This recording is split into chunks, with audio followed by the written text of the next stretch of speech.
الرحمن الرحيم اهدنا الصراط المستقيم صدق الله العظيم. محترم بزرگوں دوستوں،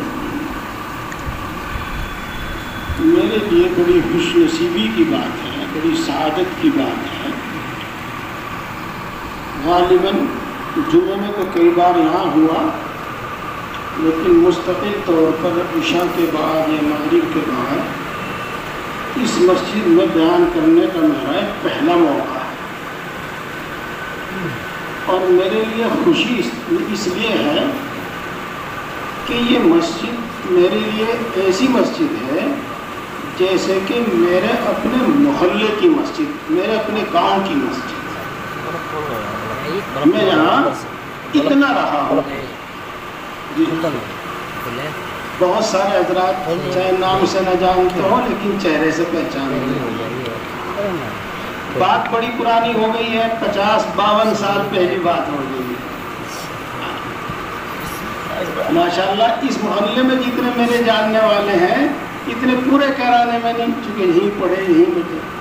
یہاں بھی اقبال صاحب بیٹھے، یہ بھی ہمارے ساتھی ہیں. حافظ یاسین، حافظ شمشاد اور نہ معلوم کتنے لوگ یہاں پر ساتھی ہیں. جی یہ بیٹھے ہمارے بھائی صاحب سامنے، یہ سب ہمارے ساتھی ہیں. اس مسجد میں ہمارا بہت وقت گزرتا تھا.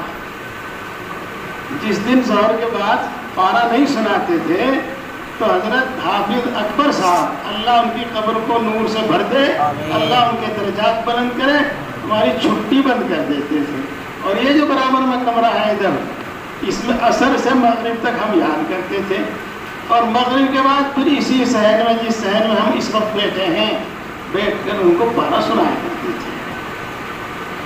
چلیے یہ باتیں تو پھر کبھی ہو جائیں گی، گرمی ہے تو تھوڑے سے وقت میں بہت ضروری باتیں آپ کے سامنے پیش کروں گا. سب سے پہلے ایک مثال سے میں اپنی بات لے کے چلتا ہوں تاکہ بعد کی باتیں آسانی سے سمجھ میں آ جائیں.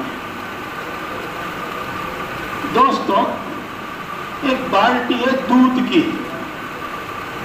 جو کنوں تک بھری ہوئی ہے، لبالب بھری ہوئی ہے.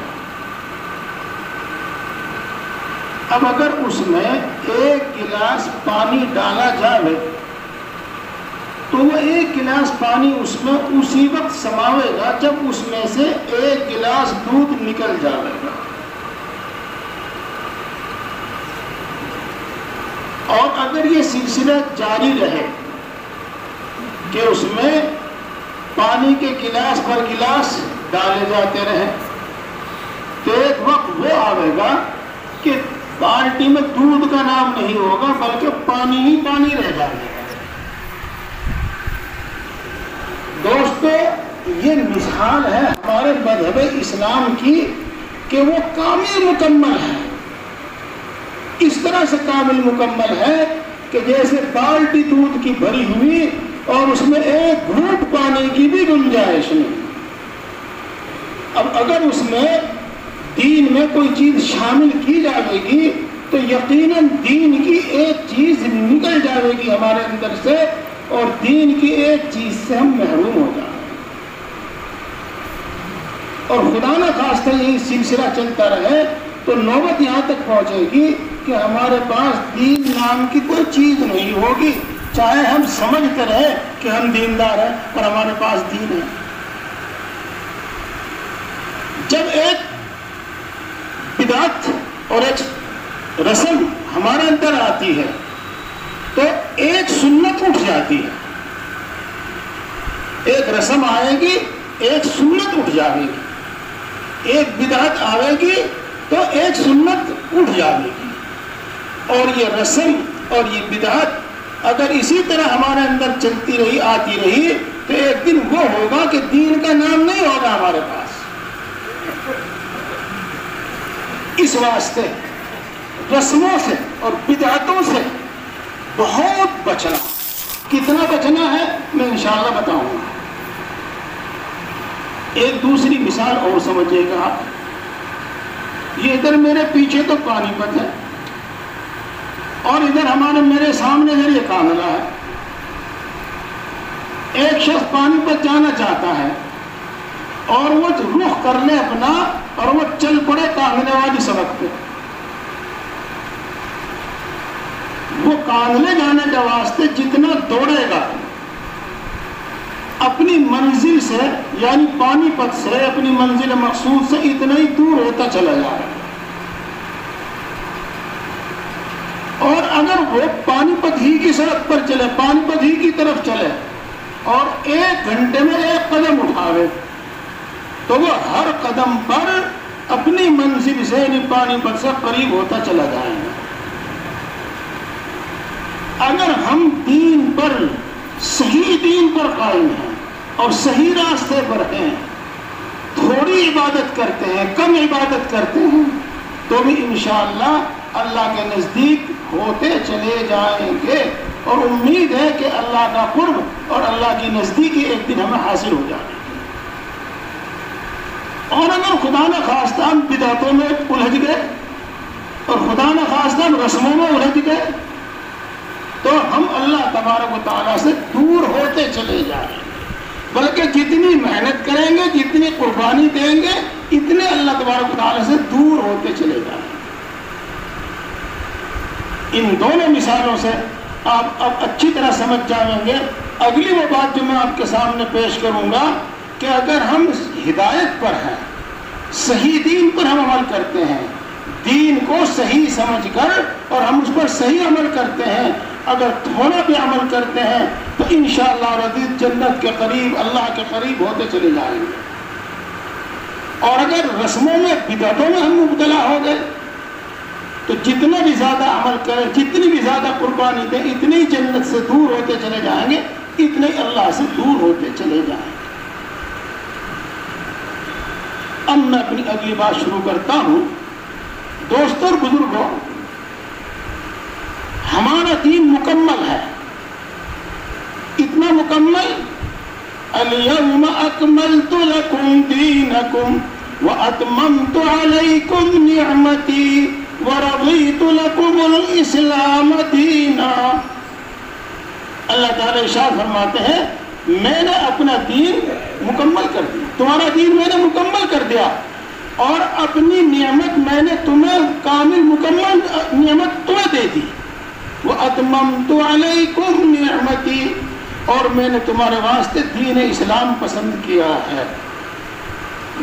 اور اللہ کے یہاں دین اسلام ہی قبول ہے, اس کے علاوہ اور کوئی دین قبول نہیں. لہذا ہمیں چاہیے کہ ہم دین کی صحیح باتیں معلوم کر کے ان پر عمل کریں, بدعتوں سے رسموں سے ہم دور رہیں. یہ محرم کا مہینہ ہے.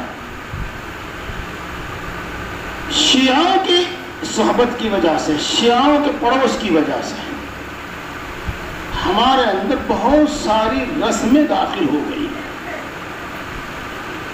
بہت ساری بدعتیں داخل ہو گئی ہیں. اور اگر آگے تک ہم پہنچیں تو بہت سارے کفریہ کام, شرکیہ کام میں مبتلا ہو گئے. مثال کے طور پر محرم کے مہینے کو سود کا مہینہ سمجھ لیا گیا اور محرم کے مہینے میں شادی بیاہ تک نہیں کرتے.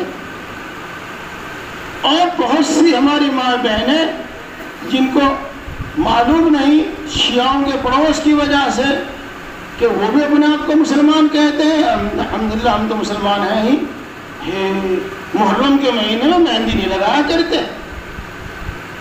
اب اس سنی نے بھی مہندی لگانی چھوڑ دی محرم کے مہینے میں. محرم کے مہینے میں تو کالے کپڑے پہنا کریں, زینت نہیں کیا کرتے. اب ہمارے بھولی بھالی ماں بہنوں نے بھی کالے کپڑے پہننے شروع کر دیے. یہ کالے کپڑے نہیں پہنتے تو کم از کم صاف ستھری تو رہتی نہیں, سنگار کے ساتھ رہتی نہیں, بلکہ وہی میلا پن کچیلا پن. اور یہ کہتے ہیں کہ اس مہینے میں اچھے کپڑے نہیں پہنا کرتے. میرے دوستوں بزرگوں, یہ بالکل غلط بات ہے. سب سے پہلے تو آپ یہ سمجھ لیجئے گا کہ الحمدللہ دین اسلام ہمیں یہ بتلاتا ہے کہ کوئی جگہ منحوس نہیں ہے، کوئی مہینہ منحوس نہیں ہے، اور کوئی دن منحوس اور بے برکت نہیں ہے۔ لہذا محرم کے مہینے میں بھی اسی طرح بیاہ شادی کرے جس طریقے سے باقی 11 مہینوں میں بیاہ شادی ہوا کرتی ہے، اور اس کو یہ نہ سمجھے کہ اس مہینے میں کوئی خوشی کا کام نہیں کرنا چاہیے۔ اور رہی بات سوگ کی، دامن کھلا پڑا رہے، کالے کپڑے پہن لے، سر کھول کر رکھے، ننگے پیر رہے، تو اس کی کوئی گنجائش نہیں ہے، کوئی گنجائش نہیں ہے۔ میں ابھی آپ کو بتاؤں میرے دوستو، اب اس سے آگے چلتے ہیں۔ بات شروع ہوتی ہے تعزیے سے۔ شاید آپ لوگوں کو یہ بھی معلوم نہ ہو کہ تعزیہ کیا ہے۔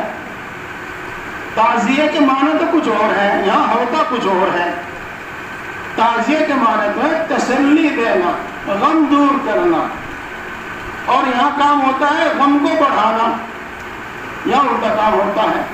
خیر، تعزیہ حضرت حسین رضی اللہ تعالی عنہ کی قبر کی شکل ہے، اور حضرت حسین رضی اللہ تعالی عنہ کی قبر کے اوپر جو عمارت بنی ہوئی ہے وہ اس کی شکل بناتے ہیں۔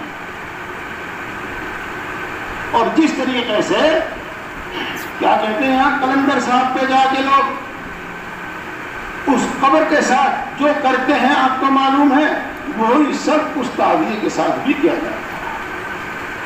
الحمدللہ ہم قبروں کے پجاری نہیں ہیں، ہم قبروں کے پجاری نہیں، ہم تو صرف اللہ کے پجاری ہیں، اللہ کی عبادت کرنے والے ہیں۔ تو اس واسطے تعزیے کے ساتھ جو سلوک کیا جاتا ہے وہ سب جو سمجھ لو وہ سب اسی طرح کا کفر اور شرک کیا ہے جیسا قبروں پر یہ لوگ مزاروں پر جا کر یہ لوگ کرتے ہیں۔ مرادیں مانگنا، منتیں مانگنا، حضرت حسین تک پہنچانے کے لیے اپنی درخواست اور عرضیاں اس پر لٹکانا، برکت کے واسطے اس کے نیچے سے بچوں کو گزارنا، اور نہ معلوم کیا کیا خرافات ہیں، کیا کیا خرافات ہیں۔ میرے دوستو، دین اسلام سے ان کا کوئی تعلق نہیں ہے، کوئی تعلق نہیں ہے، بلکہ ان میں سے بہت ساری باتیں کفر کی ہیں اور بہت ساری باتیں شرک کی ہیں۔ اس کا طواف بھی کیا جاتا ہے، چاروں طرف اس کے گھوما بھی جاتا ہے طواف، یہ شرکی عمل ہے۔ بیت اللہ کے علاوہ کسی چیز کا دنیا میں طواف نہیں ہوگا، اللہ کے علاوہ کسی سے مراد نہیں مانگی جائے گی، اور اللہ تبارک و تعالیٰ کے علاوہ کسی اور کی نظر یا منت نہیں مانی جائے گی۔ اللہ تبارک و تعالیٰ کی تو مانگ سکتے ہیں۔ یہ ایک چیز بتا دی میں نے۔ اب آگے چلیے گا، یہ سوگ کا مہینہ نہیں ہے۔ حضرت حسین رضی اللہ تعالی عنہ کی شہادت ہمارے واسطے بھی دکھ کا سبب ہے، اس واسطے کہ وہ ہمارے نبی حضرت محمد مصطفیٰ صلی اللہ علیہ وسلم کے پیارے اور لاڈلے نواسے، اور جتنی رسول اللہ صلی اللہ علیہ وسلم کو ان سے محبت تھی، ہم یہ کہہ سکتے ہیں کہ ہمیں بھی حضرت حسین رضی اللہ تعالی عنہ سے اتنی ہی محبت ہے۔ بات لمبی نہیں کرنا چاہتا، میں مختصر کر کے بتلانا چاہتا ہوں۔ آل رسول اللہ صلی اللہ علیہ وسلم کے اہل بیت، آل رسول، ہمارے دل میں ان کی اتنی اسی طرح عظمت اور محبت ہے جس طریقے سے حضور اکرم صلی اللہ علیہ وسلم کی عظمت و محبت ہے۔ ان کے صدقے، ان کے واسطے سے تو ہم دعائیں مانگتے ہیں، صدقہ تیری عزت و اجلال کا، صدقہ پیغمبر کا ان کی آل کا، اپنی رحمت ہم پر اب مبذول کر، یہ مناجات اور دعا مقبول کر۔ حضرت اقدس حضرت مولانا اشرف علی صاحب تھانوی نور اللہ مقدور کی کتاب ہے مناجات مقبول، اس کے اشعار کا کچھ ان کے ترجمہ ہے اشعار میں۔ ہم تو ان کے واسطے سے اپنی دعاؤں کو پیش کرتے ہیں اللہ کے سامنے۔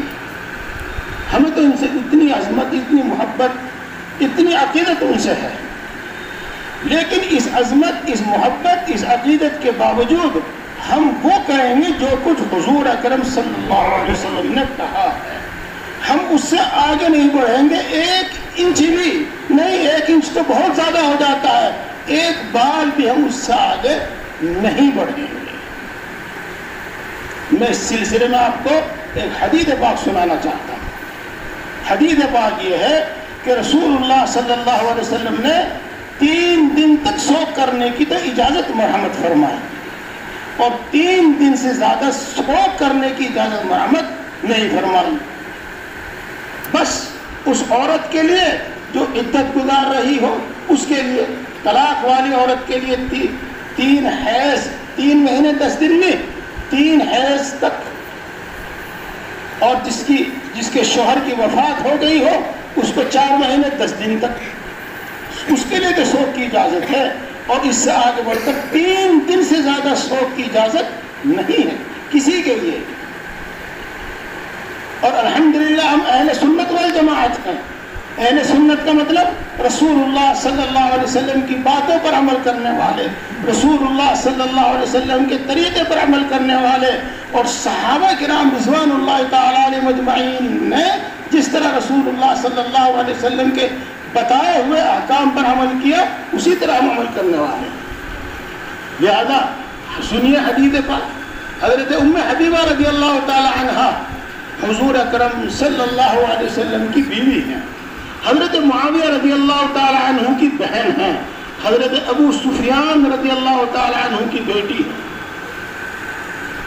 حضرت ابو سفیان رضی اللہ تعالی عنہ کا انتقال ہو گیا، یعنی ام حبیبہ جو رسول اللہ صلی اللہ علیہ وسلم کی بیوی تھی، ان کے باپ کا انتقال ہو گیا۔ تو 3 دن گزرنے کے بعد، یعنی 4تھے دن سمجھ لیجیے گا آپ، وہ نہائیں، اچھے کپڑے پہنے اور خوشبو لگائیں۔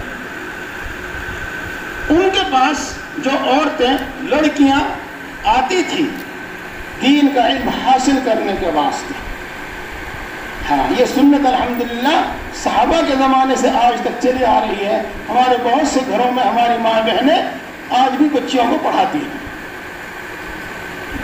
تو جو عورتیں ان کے پاس تھی، جو بچیاں ان کے پاس تھی، ان کو انہوں نے کہا کہ دیکھو آج نہ مجھے نہانے کی ضرورت تھی، آج نہ مجھے اچھے کپڑے پہننے کی ضرورت تھی، آج مجھے نہ خوشبو لگانے کی ضرورت تھی، لیکن میں نے غسل کیا، اچھے کپڑے پہنے اور خوشبو لگائی، تاکہ میں تم کو یہ بتا دوں کہ میں اپنے باپ کا 3 دن گزرنے کے بعد 4تھے دن سوگ نہیں کر رہی ہوں،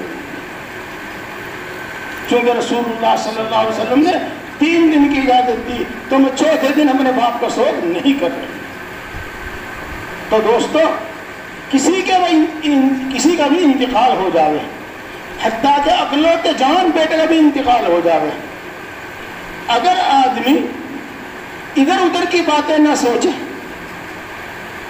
تو 3 دن کے اندر اندر آدمی کا رنگ جو غم ختم ہو جاتا ہے، اور جتنا وہ زیادہ سوچتا رہتا ہے اتنا ہی غم اس کا لمبا ہوتا رہتا ہے۔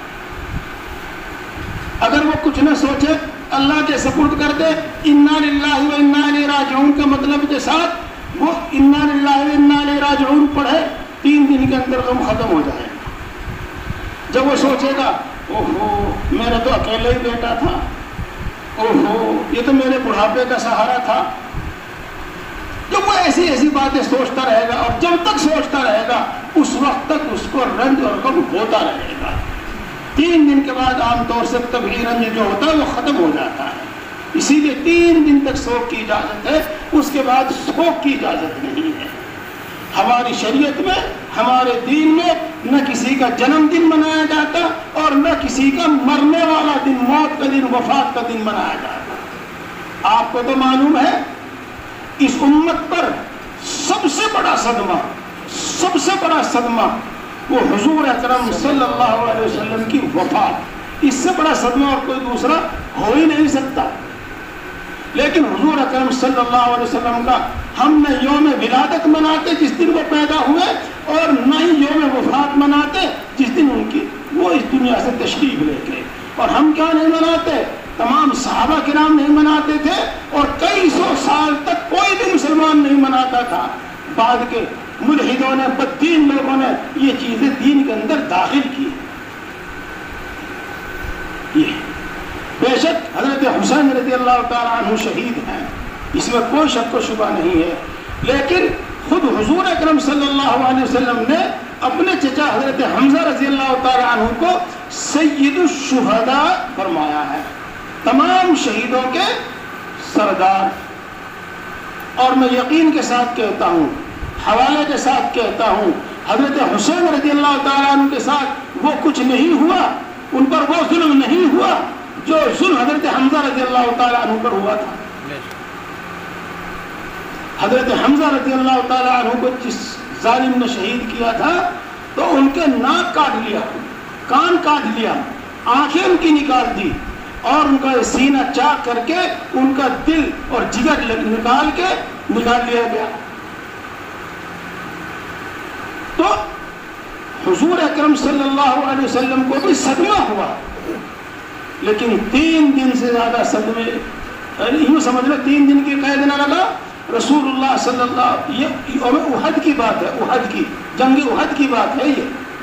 اور اس کے بعد رسول اللہ صلی اللہ علیہ وسلم تقریباً 8 سال حیات رہے، لیکن اس میں کبھی یہ دن نہیں منایا گیا، کبھی وہ دن جب آیا تو سوگ نہیں منایا گیا.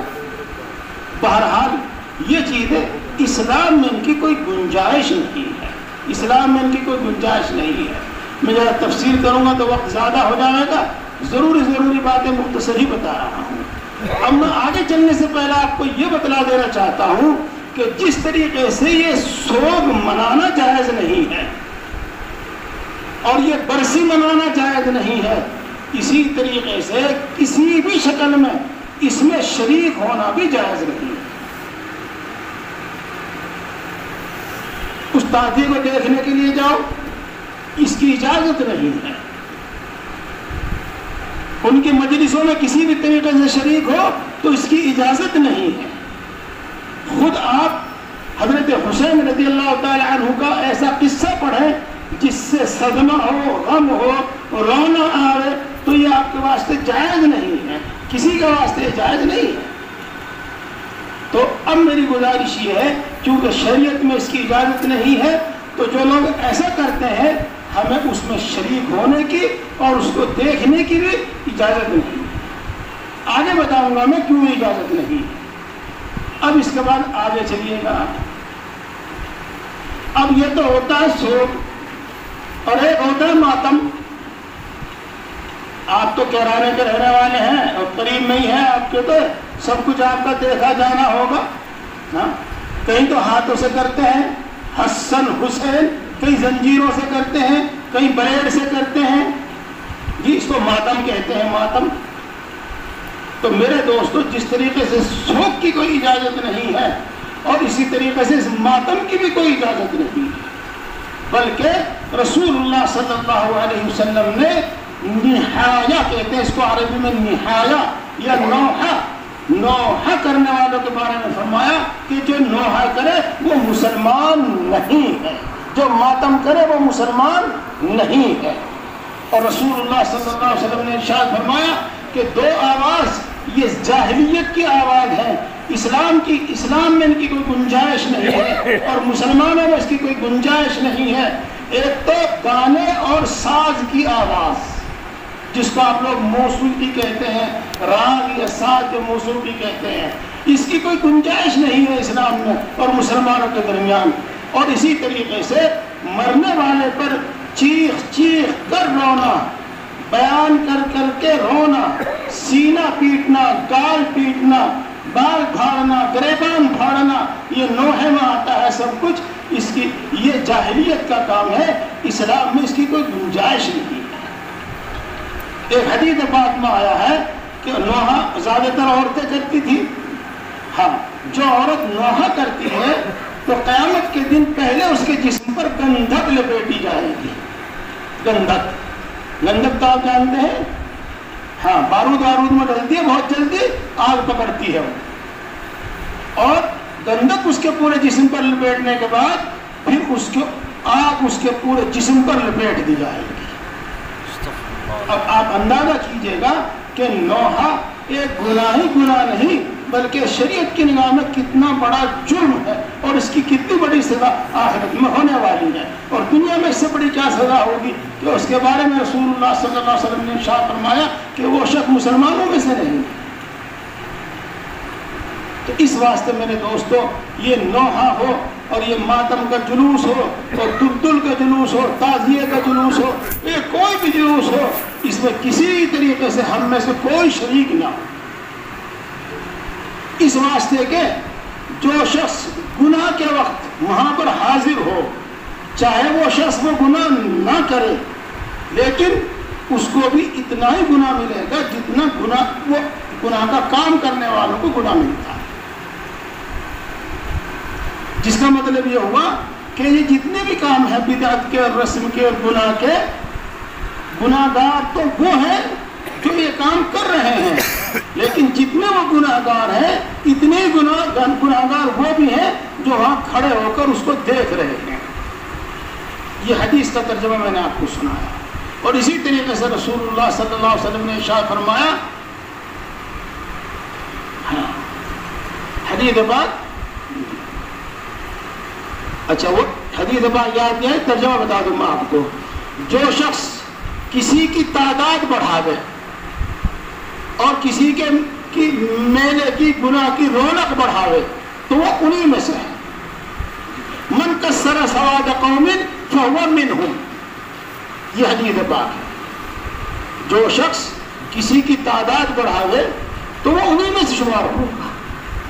مثال کے طور پر ہولی کھیلنے والے ہولی کھیل رہے ہیں، ایک دوسرے پر رنگ ڈال رہے ہیں، تو اگر وہ خود ہی کھیل رہے ہیں تو تھوڑی دیر کے بعد ان کا جوش ٹھنڈا ہو جائے گا، لیکن اگر 50-100 آدمی ان کو دیکھ رہے ہیں اور خاص طور سے واہ بھی کر رہے ہیں تو ہر منٹ کے بعد ان کا جوش بڑھتا چلا جائے گا۔ تو اسی طریقے سے میرے دوستو اگر ہمارا مجمع ان کے مجمع کو بڑھاتا ہے اور ان کی رونق بڑھاتا ہے تو اللہ کے رسول صلی اللہ علیہ وسلم کے فرمان کے مطابق یہ شمار کیا جائے گا کہ ہم بھی انہی میں سے ہیں۔ میں آپ کو بہت ہی چھوٹی سی بات بتا دوں اور بات ختم کر دوں گا، گرمی بھی ہو رہی ہے۔ مجھے اپنے بچپن کا حال ہے یاد ہے جب ہمارے یہاں چھڑیاں بھرا کرتی تھی تو ہمارے گاؤں میں سے بہت سارے نیک لوگ ان دنوں میں، جن دنوں میں میلہ لگتا تھا اور گاؤں میں سے مرد عورت بچے میلہ دیکھنے کے لیے آیا کرتے تھے، وہ اس دن عام راستے سے نہیں چلا کرتے تھے بلکہ وہ ان دنوں میں کھیت کے اندر ڈول ڈنڈیوں کو چل کر اب کہنا رہا کرتے تھے جب کسی کام کے واسطے ان کو آنا ہوا کرتا تھا۔ بات وہی ہے جو میں ابھی آپ کو سنا رہا ہوں کہ جو کسی کی تعداد کو بڑھاوے گا وہ انہی میں سے شمار ہو۔ لہذا میرے دوستو بزرگوں اس سب بات کا حاصل خلاصہ میں نے آپ کو یہ بتا دیا کہ ان کے کسی پروگرام میں شریک نہ ہو، نہ اس کو دیکھنے کے واسطے اور دل سے اس کام کرنے کی تو کوئی گنجائش ہے ہی نہیں جیسے کہ میں نے آپ کو بتا دیا، بلکہ خاص طور سے ان دنوں میں دوری بنا کر رکھیں۔ اور دوری بنانے کا کیا مطلب؟ مثال کے طور پر یہ ہمارے بھائی کالی ٹوپی اوڑھ رہے ہیں، عام دنوں میں سے تو کالی ٹوپی اوڑھ لو لیکن محرم کے دنوں میں کالی ٹوپی نہ اوڑھو، دونوں اوڑھو کالی ٹوپی، اس واسطے کہ شبہ ہو سکتا ہے کہ یہ بھی شیعہ ہے اور یہ بھی شوق کی وجہ سے اور غم کی وجہ سے کالی ٹوپی اوڑھے ہوئے ہے۔ یہ تو ان سب باتوں سے بچ کر رہو۔ اس کے ساتھ ساتھ ایک مسئلہ اور سنتے چلو، میں بہت جلدی بات ختم کر رہا ہوں۔ وہ لوگ کہتے ہیں امام حسین علیہ السلام اور ہم اللہ کے رسول صلی اللہ علیہ وسلم کا نواسا اور صحابی ہونے کی عظمت اور محبت میں ہم بھی امام حسین علیہ السلام کہنے لگے تو میرے دوستو یہ جائز نہیں ہے، درست نہیں۔ ہم جس طرح تمام صحابہ کرام کو کہتے ہیں حضرت ابو بکر رضی اللہ تعالی عنہ، حضرت عمر رضی اللہ تعالی عنہ، اسی طرح کہیں گے حضرت حسین رضی اللہ تعالی عنہ، امام حسین نہیں کہیں گے۔ اب آپ یہ کہیں گے کہ امام حسین کہنے میں کیا خرابی آ گئی؟ ہاں یہی تو خرابی آ گئی. آپ سمجھیے گا، ماشاءاللہ توجہ سے سن رہے ہیں آپ سمجھیے گا. امام کے ایک معنی تو ہمارے یہاں یہ ہے کہ جو شخص نماز پڑھاتا ہے، جس کے پیچھے ہم نماز پڑھتے ہیں وہ امام ہے. اس معنی کا امام کے معنی میں کوئی خرابی نہیں ہے. امام صاحب اگر آپ انہیں کہیں تو درست ہے. امام کے ایک معنی آتے ہیں رہبر کے، پیشوا کے، آگے آگے چلنے والا، قائد، رہبر، پیشوا، گائیڈ. تو اس معنی کر بھی امام کے معنی میں کوئی خرابی نہیں ہے. جی اب آگے چلو. اگر امام کا مطلب یہ ہو کہ جس طریقے سے ایشور وہ رام کے اندر حلول کر گیا تھا اور اس دنیا میں رام کی شکل میں ایشور آیا تھا،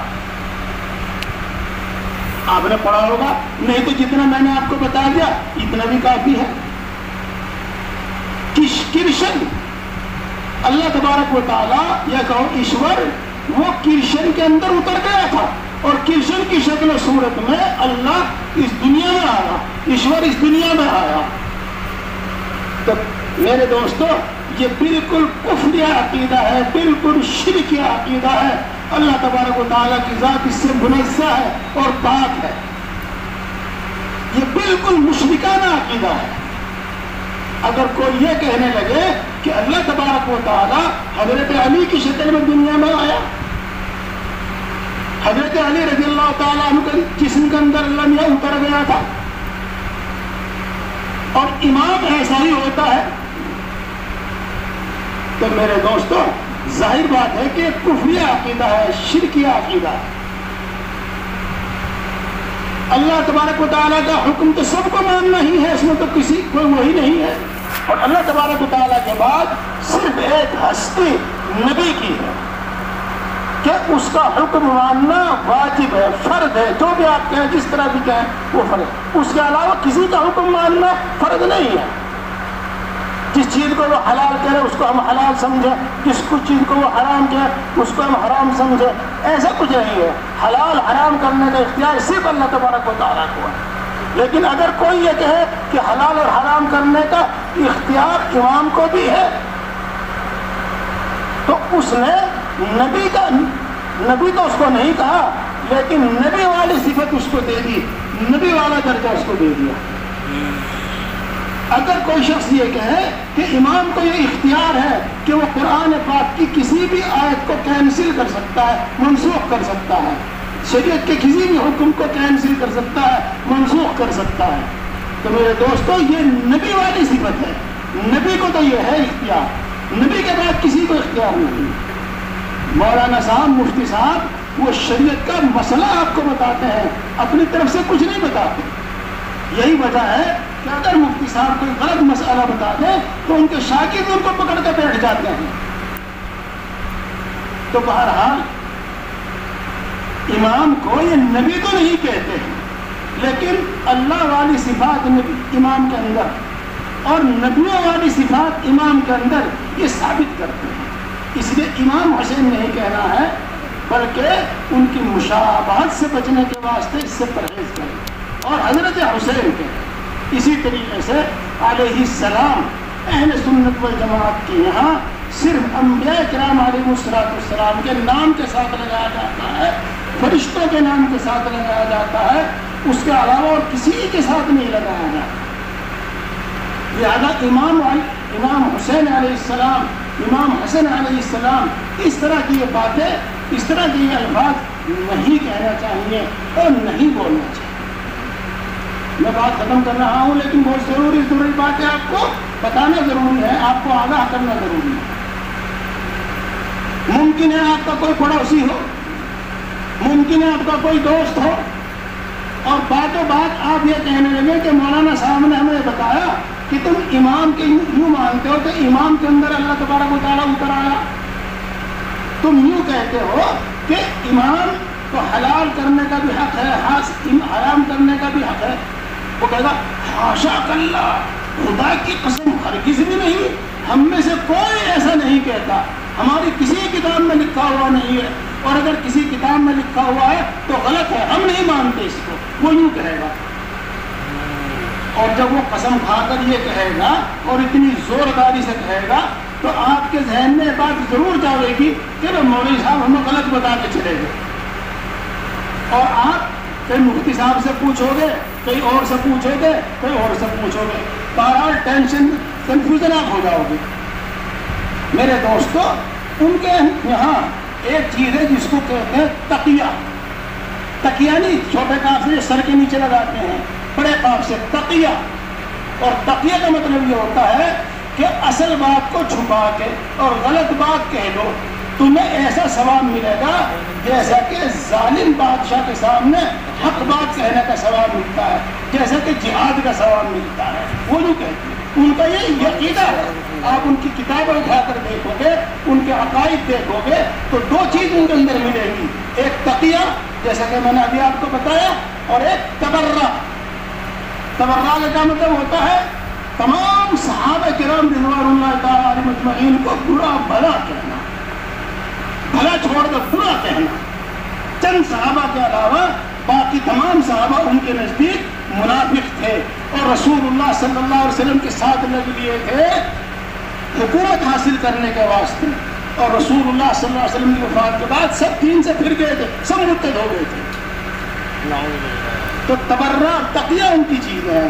لہذا جو میں نے آپ کو بتایا ہے یہ بالکل صحیح بتایا ہے۔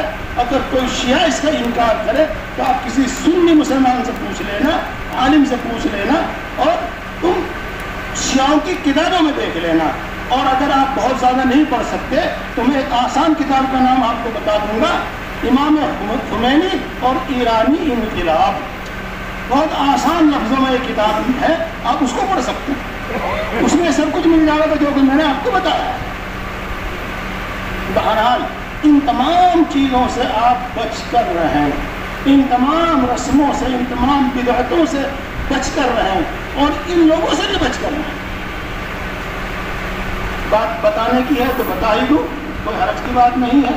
ہاں، ابھی مسئلہ پوچھا ہمارے، وہ جیسے میں نے ابھی آپ کو اپنے ساتھی گنوائے ہیں یہاں کے چھڑیوں پہ نماز دروازے، چھڑیوں پہ نہیں نماز دروازے پہ ہیں ہمارے ساتھی ایک حافظ رفیق صاحب، وہ بھی مسئلے پوچھتے رہتے ہیں۔ ہاں، انہوں نے بھی مسئلہ پوچھا کہ ایک شیعہ کا انتقال ہو گیا جی، پہلے تو اس کی امامت نماز پڑھائی شیعہ نے، اور شیعہ نے اس کی نماز پڑھی، اس کے بعد پھر اس کی نماز پڑھائی ایک سنی امام صاحب نے، اور سنیوں نے اس کے پیچھے نماز پڑھی۔ تو دیکھو دوستو، تفصیل بتانے میں سمجھانے میں تو بہت وقت لگے گا، اتنا میں آپ کو بتا دوں، بعض صورتوں میں شیعہ کی رواج جنازہ پڑھنے سے آدمی ایمان سے خارج ہو جاتا ہے، نکاح بھی دوبارہ کرنا پڑتا ہے، اور اگر حج کر چکا ہو تو حج بھی دوبارہ کرنا پڑتا ہے۔ اور بعض صورتوں میں ایمان سے تو خارج نہیں ہوتا، لیکن کبیرہ گناہ ہے، کبیرہ بڑا گناہ، لہذا وہاں سے جنازہ بھی نہیں پڑھنی، اور ایک فاصلے کے ساتھ ان سے رہنا ہے۔ آپ کے وہ پڑوسی ہیں، آپ کا ان سے کاروبار کا لین دین ہے، یہ سب کچھ ٹھیک ہے، اس کی کوئی ممانعت نہیں، کافر کے ساتھ، مشرک کے ساتھ انسانی ہمدردی تو ان کے ساتھ کرے، میرے الفاظ سن لینا، انسانی ہمدردی تو ان کے ساتھ کرے، لیکن جو ان کی مذہبی چیزیں ہیں اور مذہبی اعمال ہیں ان سے اتنا ہی بچ کر رہیں، اور اتنا ہی دور رہیں جتنا کفر و شرک سے دور رہتے ہیں۔ بس یہ باتیں مجھے امید ہے کہ کافی ہوں گی، اور انشاءاللہ العزیز آپ ان سب چیزوں سے دور رہیں گے۔ بس آخر میں آپ کو بتا دوں میں کہ محرم میں دو کام صرف مسنون، مستحب کہہ لو، مسنون کے درجے میں بھی مستحب ہے۔ ایک 10 محرم کا روزہ رکھنا، اور 10 محرم کے ساتھ 9 محرم کا، یا 10 محرم کے ساتھ 11 محرم کا روزہ ملا لینا۔ ایک کام تو یہ ہے، اس کی میں فضیلت بیان نہیں کرتا، آپ نے سن بھی دی ہوگی اور مفتی صاحب نے سنا بھی دی ہوگی۔ بس ایک بات کی طرف میں آپ کو توجہ مبذول کرنا چاہتا ہوں چونکہ اس وقت آپ میری بات کو چٹکیوں میں سمجھ جائیں گے اور دوسرے موقع پہ اگر میں سمجھانے کی بھی کوشش کروں گا تو شاید سمجھانے میں کامیاب نہ ہوں۔ جب رسول اللہ صلی اللہ علیہ وسلم مدینہ منورہ تشریف لائے تو معلوم ہوا کہ 10 محرم کا روزہ یہودی بھی رکھتے ہیں اور مدینہ میں یہود رہتے تھے۔ تو رسول اللہ صلی اللہ علیہ وسلم نے ارشاد فرمایا کہ اگر میں زندہ رہا، جب آپ کے معلوم ہوا تھا اس کے بعد، اگر میں آئندہ سال زندہ رہا تو 10 محرم کے ساتھ 1 روزہ اور ملاؤں گا اور 2 روزہ رکھوں گا۔ اور یہ حکم آپ نے صحابہ کرام رضوان اللہ تعالیٰ علیہ مجمعین کو دیا۔ ایسا کیوں کیا؟ ایسا کیوں کیا؟ کفر اور شرک سے ہمیں دور رہنا اور کوئی ایسا کام بھی نہیں کرنا جس سے ان کی مشابہت ہو، ان جیسا کام بھی نہیں کرنا، ان سے مشابہت ہو۔ اس دن کا وہ بھی روزہ رکھتے ہیں، ہم بھی روزہ رکھیں تو ایک طرح کی مشابہت ہو گئی، انہیں جیسا عمل ہو گیا۔ لیکن اس کے ساتھ جب ایک دن پہلے بھی رکھ لیا روزہ یا اس کے بعد ایک دن بعد روزہ رکھ لیا تو وہ مشابہت ختم ہو گئی۔ اس لیے 10 محرم کے ساتھ 1 روزہ اور ملا لو، خواہ 9 کا خواہ 10 کا تو 11 کا۔ اب میں اگلی بات بتانا چاہتا ہوں آپ کو کہ روزہ جو اہم عبادت ہے، جب اس میں بھی مشابہت اللہ کے رسول صلی اللہ علیہ وسلم کو گوارا نہیں ہے تو اور دوسرے کاموں میں مشابہت، ان جیسے بال بنوانا، ان جیسی داڑھیاں کٹوانا، ان جیسا لباس پہننا، ان جیسی شادیاں کرنا، تو یہ تو ہرگز اس کی گنجائش نہیں ہے، ہرگز اس کی اجازت نہیں ہے۔ اسی لیے رسول اللہ صلی اللہ علیہ وسلم نے ارشاد فرمایا من تشبہ بقوم فہو منہم، جو شخص کسی قوم اور کسی امت جیسے اعمال کرے گا وہ انہی میں شمار ہو۔ بہرحال اس میں آپ 10 محرم کا روزہ رکھیں اور 10 محرم کے ساتھ 9 کا رکھ لیں یا 11 کا رکھ لیں۔ ایک تو یہ عمل ہے اور ایک دوسرا اور عمل ہے، اس کی بھی گنجائش ہے، چاہے وہ مستحب کے درجے میں یا اس سے بھی کم ہے، لیکن بہرحال اس کی گنجائش ہے۔ اور وہ یہ ہے کہ 10 محرم میں اپنے گھر والوں کو اچھا کھلاوے پلاوے۔ روزانہ آپ کھچڑی بنا رہے تھے تو اس دن پلاؤ بنا لیں، کل آپ کے یہاں دال بنی تھی تو اس دن آپ گوشت بنا لیں اور اس دن آپ کوفتے بنا لیں، یعنی اچھا کھلاوے پلاوے 10 محرم کو۔ اور رسول اللہ صلی اللہ علیہ وسلم نے اس کا یہ فائدہ بیان کیا ہے کہ جو شخص 10 محرم میں اپنے گھر والوں پر وسعت کرے گا تو اس کی برکت سے انشاءاللہ العزیز پورے سال اسی گھر کے اندر برکت اور وسعت ہوگی۔ تو میرے دوستو، یہ 2 کام تو ہیں جن کا ہمیں حکم دیا گیا ہے، چاہے وہ کسی بھی درجے میں دیا گیا ہے۔ اور اس کے علاوہ جن چیزوں کا میں نے آپ کے سامنے ذکر کیا ہے ان سب چیزوں سے بچنا ہے، اور جیسے میں نے بتایا آپ کو اتنا ہی بچنا ہے۔ اور یہ باتیں میں نے آپ کو کیوں بتائی، بس ایک حدیث سنا کے بعد ختم کر رہا ہوں۔ غالباً حضرت ابو ذر رضی اللہ تعالیٰ عنہ یا حضرت حذیفہ رضی اللہ تعالیٰ عنہ، ان دونوں میں سے کوئی ایک صحابی ہے، وہ یہ فرماتے ہیں کہ رسول اللہ صلی اللہ علیہ وسلم سے لوگ تو خیر کے متعلق زیادہ سوال کرتے تھے اور میں برائی اور شر کے متعلق زیادہ سوال کرتا تھا، اور شر اور برائی کے متعلق اس لیے زیادہ سوال کرتا تھا میں تاکہ میں برائی سے بچ سکوں۔ تو یہ باتیں جو رسم کی قبیل سے ہے یا بدعت کی قبیل سے ہے یا شرک اور کفر کی قبیل سے ہے، یہ میں نے آپ کے سامنے اس لیے بتائی ہے تاکہ ہم ان سے بچ سکیں۔ اللہ تبارک و تعالیٰ ہم سب کو دین کی صحیح سمجھ اور عمل کی توفیق عطا فرمائے۔ وآخر دعوانا الحمد للہ۔